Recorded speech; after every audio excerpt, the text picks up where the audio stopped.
महाराष्ट्रानं मागच्या काही वर्षात जे राजकीय भूकंप पाहिले, जे मोठे ड्रामे पाहिले, शिवसेना फुटली, राष्ट्रवादी फुटली, पक्ष गेले, चिन्ह गेलं.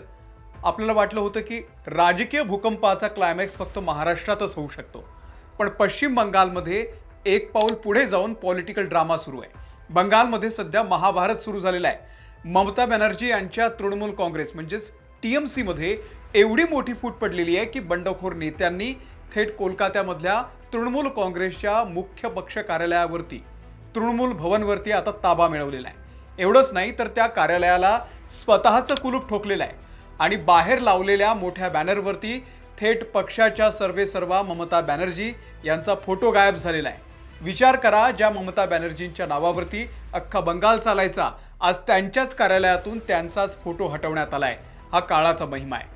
आता तुम्ही म्हणाल, पक्षात फूट पडणं आणि चिन्हावरती दावा करणं हे आम्ही महाराष्ट्रामध्ये दोनदा बघितलेलं आहे. शिंदे गट असो किंवा अजित पवार गट असो, त्यांनी निवडणूक आयोगाकडे धाव घेतली, पण कुणीही थेट मातोश्री किंवा शरद पवारांच्या मूळ कार्यालयावरती ताबा मिळवलेला नव्हता. पण बंगालमध्ये असं घडलंय की बंडखोरांनी थेट मुख्यालयावरती ताबा मिळवलेला आहे. 6 जुलैला निवडणूक आयोग नेमका काय निर्णय देणार आहे आणि कायदा काय सांगतोय, या सगळ्या प्रश्नांची उत्तरं आपण आज या व्हिडिओमधून घेणार आहोत. नमस्कार, मी अमोल किनोळकर. आपण पाहत आहात महाराष्ट्र टाइम्स ऑनलाईन. पश्चिम बंगाल विधानसभा निवडणुकीमध्ये तृणमूल काँग्रेसचा पराभव झाल्यानंतर पक्षामध्ये अंतर्गत धुसफूस सुरू झाली होती. 2 जुलैला बंडखोर गटाचे नेते ऋतुपद बॅनर्जी आणि फिरहाद हकीम हे दिल्लीमध्ये गेले. तिथे त्यांनी थेट केंद्रीय निवडणूक आयोगाची भेट घेतली आणि आम्हीच खरी तृणमूल काँग्रेस आहोत, त्यामुळे पक्ष आणि जोडाफूल हे जे त्यांचं चिन्ह आहे ते आम्हालाच मिळावं असा त्यांनी दावा केला. पण खरा ड्रामा पुढच्या दिवशी म्हणजे 3 जुलैला घडला.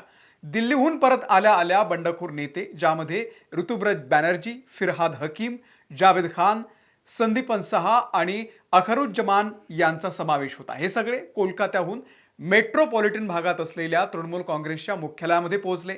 विशेष म्हणजे ज्यावेळी हे बंडखोर तिथे पोहोचले त्यावेळी ममता बॅनर्जी गटाच्या वरिष्ठ नेत्या आणि माजी मंत्री चंद्रिमा भट्टाचार्य कार्यालयामध्येच होत्या. पण या बंडखोरांचा आक्रमक पवित्रा बघून त्या तिथून निघून गेल्या.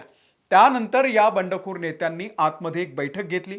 बैठक संपून ते बाहेर येताना कार्यालयाच्या मुख्य गेटला स्वतःचं नवीन कुलूप त्यांनी लावलं आणि कार्यालयाच्या बाहेर एक नवीन बॅनर लावला. त्यावरती ऑल इंडिया तृणमूल काँग्रेस असं लिहिलं होतं. पण अध्यक्ष म्हणून ममता बॅनर्जी यांच्या ऐवजी अरूप रॉय यांचं नाव लिहिलेलं होतं. आणि सगळ्यात मोठी गोष्ट म्हणजे त्या बॅनरवरून ममता बॅनर्जींचा फोटो पूर्णपणे गायब होता. विचार करा, हे ममता बॅनर्जी यांना दिलेलं थेट आणि मोठं आव्हान आहे. तर जशी ही बातमी पसरली तसे ममता बॅनर्जींचे वफादार खासदार कल्याण बॅनर्जी, आमदार कुणाल घोष आणि मदन मित्रा कार्यकर्त्यांसह तृणमूल काँग्रेसच्या त्या भवनाबाहेर आले. तिथे आधीच कुलूप लावलेलं होतं, पोलीस बंदोबस्त होता. त्यामुळे ममतांचे नेते आपल्याच पक्षाच्या कार्यालयाबाहेर रस्त्यावरती बसले आणि त्यांनी आंदोलन सुरू केलं. आता दोन्ही बाजूंनी नेमके काय दावे केले जात आहेत, तर फुटलेल्या गटाचे नेते अखरुज्जमान यांनी मीडियाशी बोलताना सांगितलं की आम्हीच खरी तृणमूल काँग्रेस आहोत. हे कार्यालय तृणमूल काँग्रेसचं आहे आणि ते आमचंच राहणार आहे. आम्ही या इमारतीच्या मालकासोबत बोललेलो आहोत, सर्व कायदेशीर करार केलेले आहेत. आता या मुख्य गेटची चावी आमच्याकडेच राहील. आता इथे एक गोष्ट लक्षात घेतली पाहिजे, हे जे कार्यालय आहे ते तृणमूल काँग्रेसचं मूळ कार्यालय नाही आहे. 2022 मध्ये EM बायपासवरचं जे मूळ कार्यालय आहे त्याचं नूतनीकरण सध्या सुरू आहे. त्यामुळे पक्षानं ही इमारत भाड्यानं घेतलेली होती आणि याच गोष्टीचा फायदा या बंडखोरांनी घेतलेला आहे. घर मालकाला हाताशी धरून कायदेशीर ताबा मिळवल्याचा त्यांनी दावा केलाय. दुसरीकडे ममता बॅनर्जी यांचे खंदे समर्थक कुणाल घोष यांनी पोलिसांच्या भूमिकेवरती प्रश्नचिन्ह उपस्थित केलेलं आहे.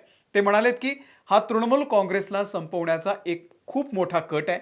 ज्या नेत्यांना पक्षानं बाहेर काढले त्यांना कार्यालयामध्ये घुसण्याचा काहीच अधिकार नाही. आम्ही पोलिसांना विनंती केली होती, आम्ही कायदा हातात घेतला नाही, नाहीतर आम्ही ते कुलूप तोडू शकलो असतो. पण पोलीस त्या बंडखोरांच्या कुलूपाचं रक्षण करत होते.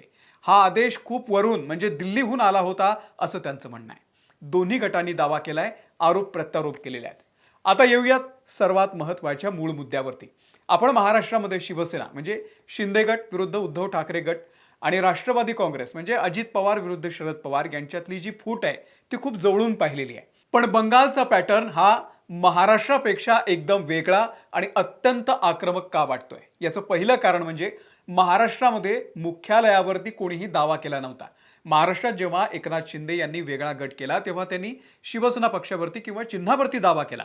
निवडणूक आयोगानं त्यांना पक्ष आणि चिन्ह दिलं, पण शिंदे गटानं कधीही शिवसेना भवन जे दादरला आहे किंवा उद्धव ठाकरे यांच्या मातोश्री निवासस्थानावरती दावा केलेला नाही. त्यांनी सरळ जाहीर केलं होतं की शिवसेना भवन ही आमच्यासाठी आदरणीय बाळासाहेब ठाकरे यांची वास्तू आहे, आम्ही तिथे हक्क सांगणार नाही. आणि त्यांनी स्वतःची वेगळी मध्यवर्ती कार्यालय सुरू केली. अगदी असंच अजित पवार गटानं देखील केलं. त्यांनी शरद पवार यांचं जे मूळ कार्यालय होतं बलाड इस्टेटमधलं, त्यावरती ताबा सांगण्याच्या ऐवजी मंत्रालयाच्या समोर नवीन राष्ट्रवादीचं कार्यालय थाटलं. कारण काय होतं? कारण होतं भावनिक कार्ड. महाराष्ट्रामध्ये जर बंडखोरांनी पक्षप्रमुखांच्या घरावरती किंवा मुख्य कार्यालयावरती ताबा मिळवला असता तर जनतेची सहानुभूती उद्धव ठाकरे किंवा शरद पवार यांच्याकडे गेली असती. पण बंगालचा पॅटर्न वेगळा आहे, तिथली परिस्थिती वेगळी आहे. याचं पहिलं कारण आहे हे कार्यालय भाड्याचं आहे. बंडखोरांना माहिती होतं की जर फिजिकली आपण पक्ष कार्यालयावरती ताबा मिळवला तर कार्यकर्त्यांमध्ये असा संदेश जाईल की पक्षाची संपूर्ण सिस्टम आता आपल्या हातात आलेली आहे. दुसरं कारण आहे सिम्बॉलिक पॉवर. बंगालच्या राजकारणामध्ये जो ताकदीनं जास्त मजबूत दिसतो, सामान्य कार्यकर्ता त्याच्या मागे जातो. बंडखोरांना फक्त कागदावरती पक्ष नको आहे, तर त्यांना ममता बॅनर्जींच्या साम्राज्याला थेट कोलकात्यात घुसून आव्हान द्यायचं होतं. आणि म्हणूनच फोटो हटवून त्यांनी कार्यकर्त्यांना दाखवून दिलं की आता ममता दीदींचा धाक संपलेला आहे. आता या संपूर्ण प्रकरणामध्ये कायदा काय सांगतो आणि 6 जुलैला काय होणार आहे यावरती संपूर्ण देशाचं लक्ष लागलेलं आहे. केंद्रीय निवडणूक आयोगानं या दोन्ही गटांना अत्यंत कडक सूचना दिलेल्या आहेत. 6 जुलै रोजी संध्याकाळी 5:30 वाजेपर्यंत या दोन्ही गटांना आपापले दावे आणि पुरावे सादर करायचे आहेत निवडणूक आयोगाकडे. निवडणूक आयोग नेमकं काय करणार आहे, काय नियम लावणार आहे? तर निवडणूक आयोग सिम्बॉल्स ऑर्डर 1968च्या कलम 15च्या अंतर्गत अशा प्रकरणांचा निकाल लावतो. यामध्ये प्रामुख्यानं 3 गोष्टी तपासतो. लोकप्रतिनिधींचं बहुमत, ममता बॅनर्जी यांच्याकडे किती आमदार आणि खासदार आहेत, आणि बंडखोर ऋतुव्रत बॅनर्जी यांच्या गटाकडे किती आमदार आणि खासदार आहेत. ज्याच्याकडे निवडून आलेल्या प्रतिनिधींचं संख्याबळ जास्त असेल त्यांचा दावा मजबूत होतो, जसं महाराष्ट्रामध्ये शिंदे आणि अजित पवार यांच्या बाबतीतही घडलेलं आहे. पक्ष संघटनेचं बहुमत दुसरं कारण. पक्षाची जी राष्ट्रीय कमिटी असते, राज्य कमिटी असते, त्यातल्या पदाधिकाऱ्यांचा पाठिंबा नेमका कोणाला आहे ते सुद्धा पाहिलं जाईल. आणि तिसरं आहे सायनिंग ऑथॉरिटी. पक्षाची घटना काय सांगते, पक्षाच्या बँक खात्यावरती अधिकृत पत्रांवरती सह्या करण्याचे अधिकार कोणाकडे नोंदणीकृत आहेत हे सुद्धा तपासलं जाईल. त्यासोबतच कार्यालयाच्या ताब्यासंदर्भात बोलायचं झालं तर तो दिवाणी कायदा आणि मालमत्ता हक्क कायद्याच्या कक्षेमध्ये येतो. जर बंडखोरांनी मालकासोबत रीतसर कायदेशीर करार केला असेल तर ममता गटाला हे कार्यालय रिकामं करून घेण्यासाठी कोर्टाची पायरी चढावी लागेल, जी खूप मोठी कायदेशीर प्रक्रिया आहे. महाराष्ट्रात सुरू झालेला हा पार्टी हायजॅकिंगचा जो पॅटर्न आहे तो आता बंगालमध्ये आणखी आक्रमक स्वरूपामध्ये पाहायला मिळतोय. तुम्हाला नेमकं काय वाटतंय? ममता बॅनर्जी यांच्या अनुपस्थितीमध्ये तृणमूल काँग्रेसवरती झालेला हा ताबा योग्य आहे का? आणि 6 जुलैला निवडणूक आयोग कोणाच्या बाजूने निर्णय देईल असं तुम्हाला वाटतंय? बंडखोरांच्या की ममता दीदींच्या? तुमच्या प्रतिक्रिया आम्हाला खाली कमेंट बॉक्समध्ये नक्की सांगा. व्हिडिओ आवडला असेल तर लाईक करा, शेअर करा आणि आमच्या चॅनलला सबस्क्राईब करायला विसरू नका. धन्यवाद.